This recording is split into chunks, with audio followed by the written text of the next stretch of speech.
It's the last official video of the year on the Love in London channel. So I put out a request for questions on my Instagram account and my YouTube community tab asking for questions related to the theme of recommendations for a trip to London in 2020.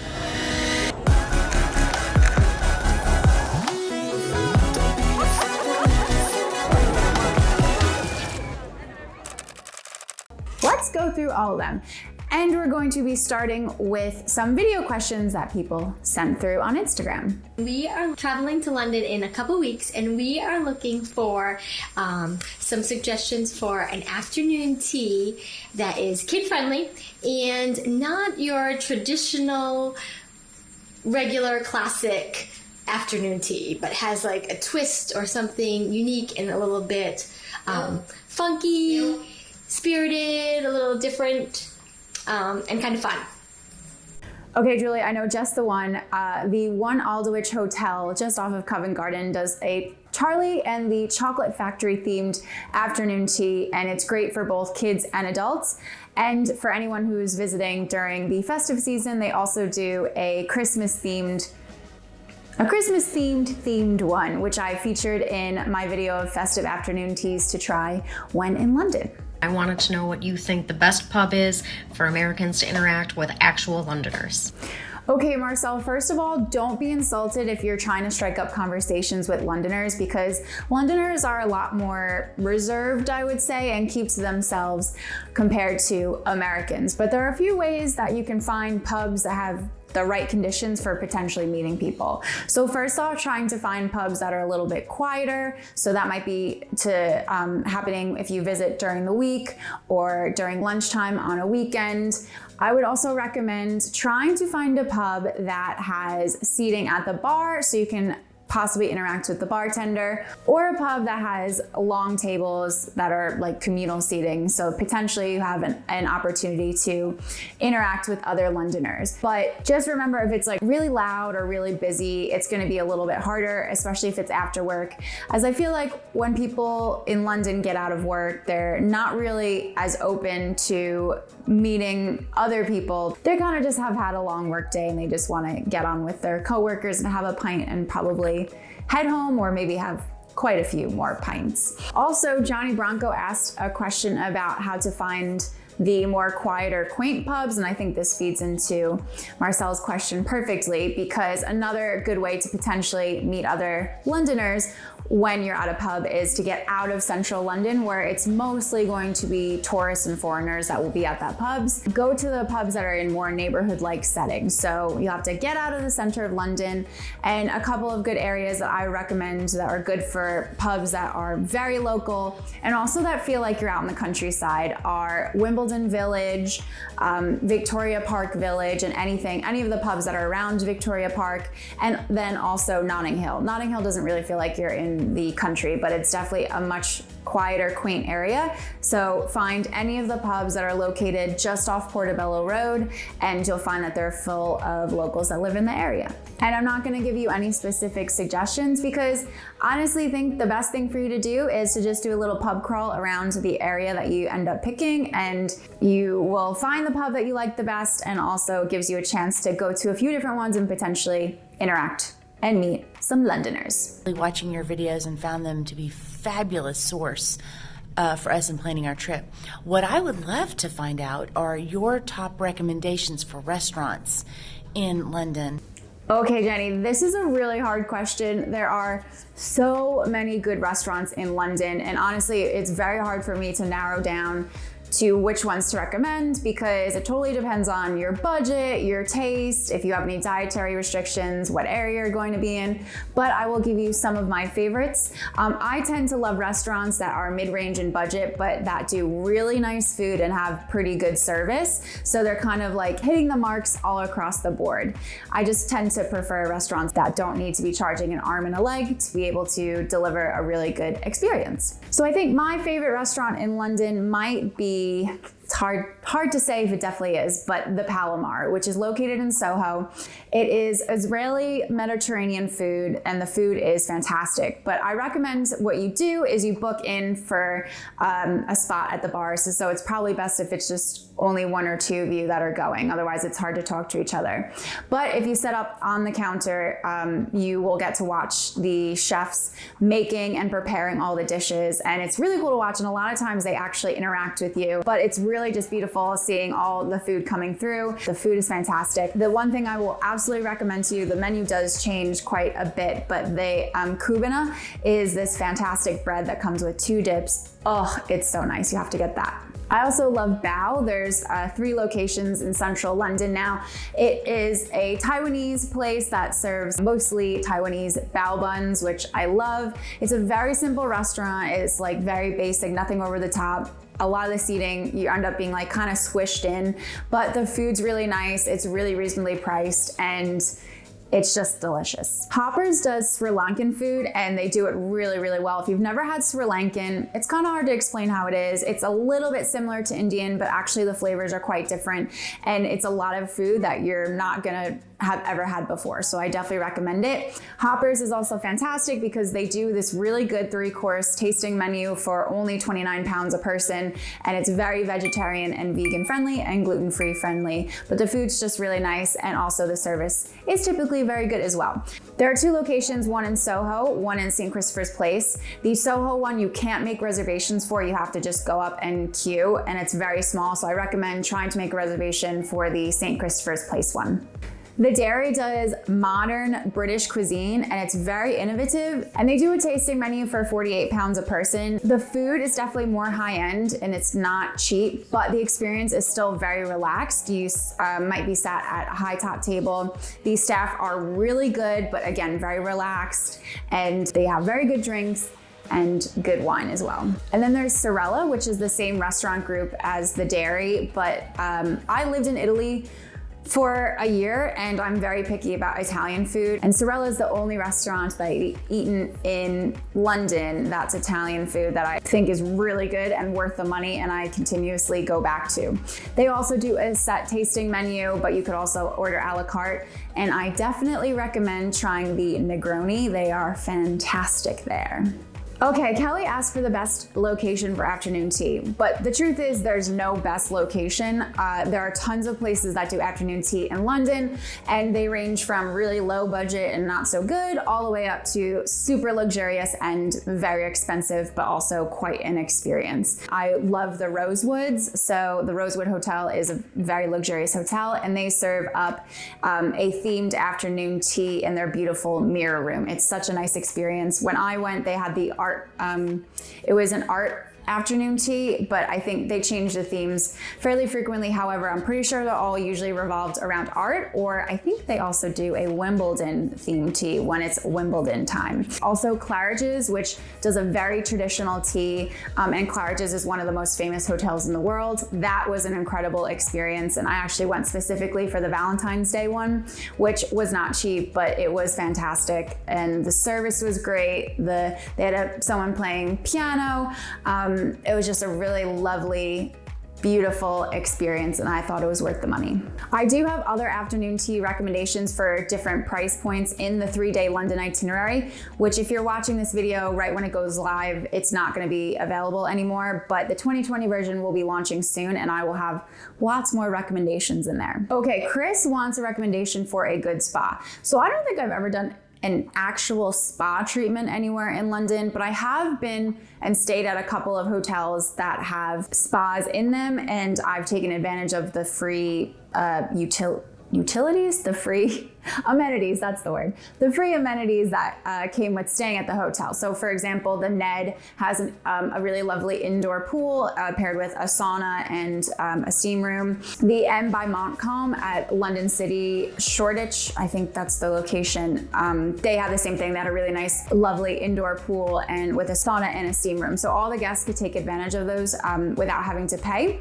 But I also asked Ashley from the Lazy Travelers, as she is quite a London spa expert, and she recommends either visiting the Lanesborough or the Four Seasons. She says she goes back and forth between the two and she loves both of them. Halanek asked about BYOB restaurants. So I have a couple of recommendations for that. One place is called Tagine. I actually just went there the other night for dinner. It's located in Balham and they do Moroccan food. And the food it's not the most amazing food in the world, but the staff are really nice. The restaurant's really beautifully decorated. It feels very much like you're in Morocco. It's really cool. And I kind of wish I had a room in my house that kind of looks like it. It just looks really cool. And also the food's really affordable. So I went out with a group of people. We brought our own wine with us and we got starters and mains and ended up being about 20 pounds per person, which is definitely affordable. Another place that's really good is called KAOSARN. There's 2 locations, one in Clapham and one in Brixton. Totally BYOB, and they do really nice food, really good for groups. You definitely need to make a reservation before you go because they always get booked up. Jean Wen asked how tourists should be dressed for the winter.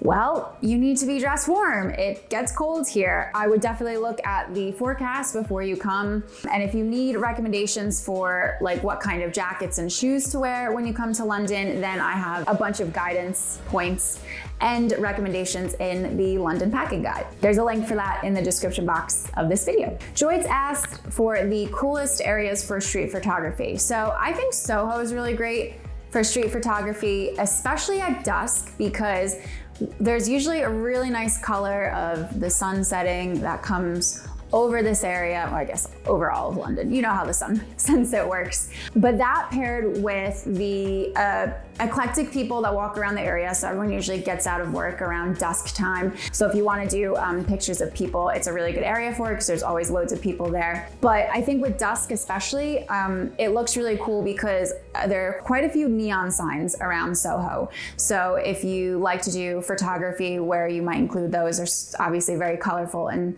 stand out and make really interesting reflections. I think Soho is great for that. Also, Shoreditch is always good for street photography because there's tons of street art and very interesting people and lots of like grungy nooks and crannies where you can get creative with what you're shooting. Katharina Sarum asked for recommendations for eco-friendly hotels. The recommendations I'm going to give in a bit, if those don't work for you, there are still a couple of things that you can do to try to pick a little bit more of an eco-friendly hotel, with the big one being trying to book a hotel that's newer. For example, if you're between 2 hotels, check the hotel's websites to see when the building was created and when the hotel was, if it was recently renovated. The newer that a hotel is, generally speaking, the better the technology is going to be for being more eco-friendly in terms of having more efficient aircon systems and heating systems, newer dryers and washing machines for doing laundry and things like that. So that's a really good way if you are struggling to find anywhere in the world something that's branded themselves as being more eco-friendly. In the least, try to just pick a newer building over an older one. But we do have a couple of hotels in London that strive to be as green as possible. And the first one is the ZETTER Townhouse. And the ZETTER Townhouse is part of the ZETTER group. They have a couple other properties as well, but they have a lot of eco credentials and they are really passionate about being as sustainable as possible. For something a little bit more affordable, you can go with the QBIC Hotel in Whitechapel. They have a solar paneled roof, eco-friendly showers. They've got toiletries in the rooms that say something like, shut the water off when you're using me. I think that's literally the name of the brand. And finally, they have this thing where if you go a day without getting your room cleaned, if you're staying for more than one night, then you will get a free drink at the bar. And finally, the one ALDWYCH Hotel, which I mentioned before, this is the one that has the Charlotte and the Chocolate Factory afternoon tea. They just did a renovation, I believe it was last year, and they became even more eco-friendly. And in fact, they've won a ton of awards for the design of the building and how eco-friendly it is. And they do so much, it's all listed on their website, but that's another great option and it's super luxurious. Also, if you're really interested in how to experience London in an eco-friendly way, there's a YouTube channel called Use Less, and she did a really good travel guide for London that has eco-friendly recommendations. So she talks about the ZETTER Townhouse, she goes vintage shopping, she visited some vegan restaurants. It's a really good video, so you can watch that by clicking the card popping up in the corner. I think it's that corner. Yes, that corner. Shelby asked for the best place for a wedding anniversary dinner in February near the London Eye. So I think probably you want a view of the Eye. So there aren't loads of restaurants that have like a really close-up view. What I would recommend is to go all out and go to one of the restaurants in the Shard. So there's the AQUA Shard, there's Hutong, and I think there's one or two other ones as well. And you'll be eating at the highest viewpoint in Western Europe, I think it is at this point. And you'll have a view of the London Eye and also the entire skyline, essentially, of London. Mrs. Ellis wants some breakfast recommendations. So a lot of people get disappointed when they can't get a dinner reservation at Duck and Waffle because it gets booked up so far in advance. But a lot of people don't know that the Duck and Waffle is open 24 hours. So you could actually go and have a sunrise breakfast at the Duck and Waffle. And considering how high up it is, I think it's the 45th floor, that would be an incredible experience. So try to book in for a nice early breakfast at the Duck and Waffle. There's also the WOLSELEY, and the WOLSELEY is located by Green Park Station in this really beautiful old building. And it's been for many years and still is a really popular breakfast place for the city's journalists and media people. So sometimes you can celeb spot while in there. The food isn't like outstanding. You go more for having decent food, some nice coffee or tea, and for just being in this really beautiful ambiance, and the service is pretty good too. Finally, I also really like the Modern Pantry. It's one of these places that's really far from where I live, so I very rarely get to go there for breakfast or brunch, but they do really good breakfast and brunch options, and also very affordable bottomless options for bellinis and all of those drinks in case you want to get on it early while you're having your brunch. Okay, Eileen wants some recommendations for bookstores and thrift clothing stores. So let's start with thrift clothing stores. So I do have a video that has recommendations for vintage shops to visit in London. You can watch that at another point by clicking the card or up here or the link in the description box of this video. Also, we don't call it thrifting here, so people don't really understand what thrifting is when I say that. We call it secondhand. And the best place to get secondhand clothing besides vintage shops is what are called charity shops. And these are shop fronts that charities have on almost every high street in every area of London, where people donate clothing and then they sell them, and the proceeds go to the charity while people get to buy secondhand clothing. My favorite areas to shop for really nice stuff secondhand are Battersea on the Northcote Road. There's a bunch of shops that have really nice stuff there. Also, Notting Hill is really good for charity shopping too. And finally, Chelsea. So any of the more affluent areas always have the best stuff, as the charities always ship the nicest, like more higher end things to the richer areas. And as for bookstores, I think the most famous bookstore in London might be Daunt Books, and they actually have a few locations. You might have seen it on Instagram, so that's a really good visit. Also, there's a really big, more modern bookstore called FOYLES that is in Soho, and the building is really cool. I think it's like 6 or 7 floors. They have a jazz cafe in there. You could find any book that you could ever want or need, and it's really well located too. Bill asked for my favorite reasonably priced underground bar in central London. So first of all, do remember reasonably priced is relative. So I'm just gonna give you my favorite underground bar in London. Central London, nothing is ever really reasonably priced. So just keep that in mind.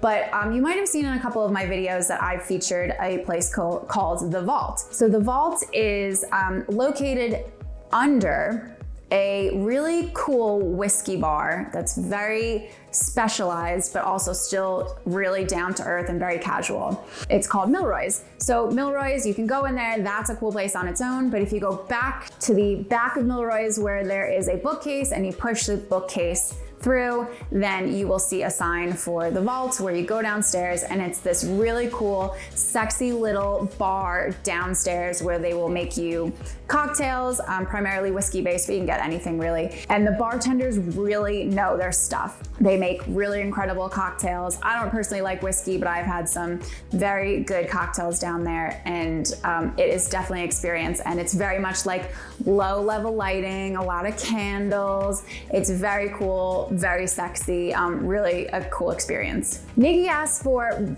breakfast recommendations near the Tower of London, and she did say she bought the 3-day itinerary already. So you'll have recommendations already in day 3 for the itinerary because it starts around that area. But it is a good question because the Tower of London doesn't really have very much around it.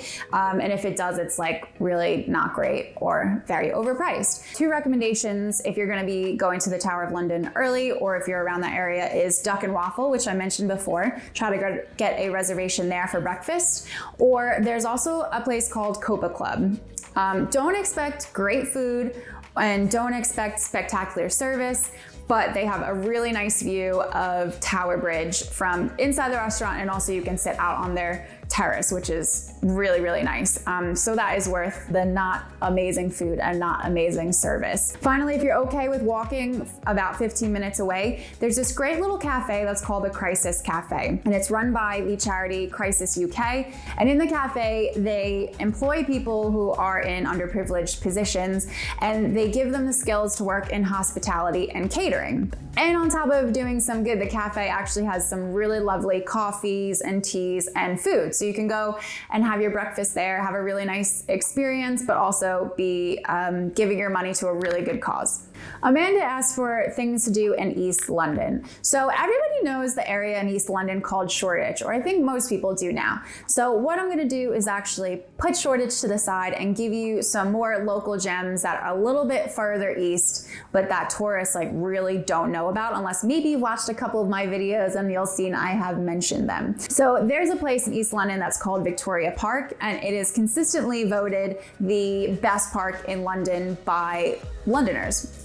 It was the first park to be built in London, purpose-built specifically for the people of London, and they built it so because the health of East Londoners was so bad at the time, back in the early 1900s, I believe it was, that they thought if we put in a green space here, maybe it will help people to be a little bit more active and help them to live a little bit healthier lives. And it worked. And to this day, it's a really beautiful place that East Londoners love to hang out in, even if the weather is not particularly great. I do have a video about things that you can do while you're in Victoria Park, and you can watch that by clicking the card popping up there. So I would do that, and also be sure to venture to Victoria Village, which has a lovely little area of shops and restaurants and pubs.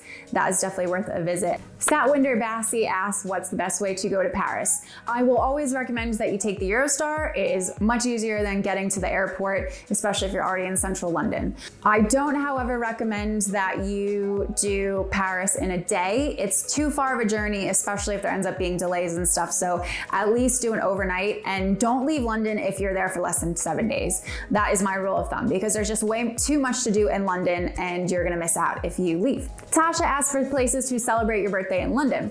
So a couple of places I think are fun, especially if you need somewhere that can accommodate a group of people, is the Thieves, which is located in Battersea. And that is what looks like just a normal pub, but actually if you go up to the first floor, then there's an entire floor of games and arcades. They have a mini golf course, a foosball, they have VR, there's this really fun car racing game, and it's really fun because everybody can have drinks and just like play these really fun games. Another great place for a birthday is Roof East in Stratford. You will need to have a little bit of the better weather because it is outside, but it is this place that's located on the top of a car park in Stratford. It has a bar, you can get really nice cocktails and drinks, but they have a load of different activities that you can do. There's batting cages, shuffleboard, mini golf. You don't even have to drink if you don't want to.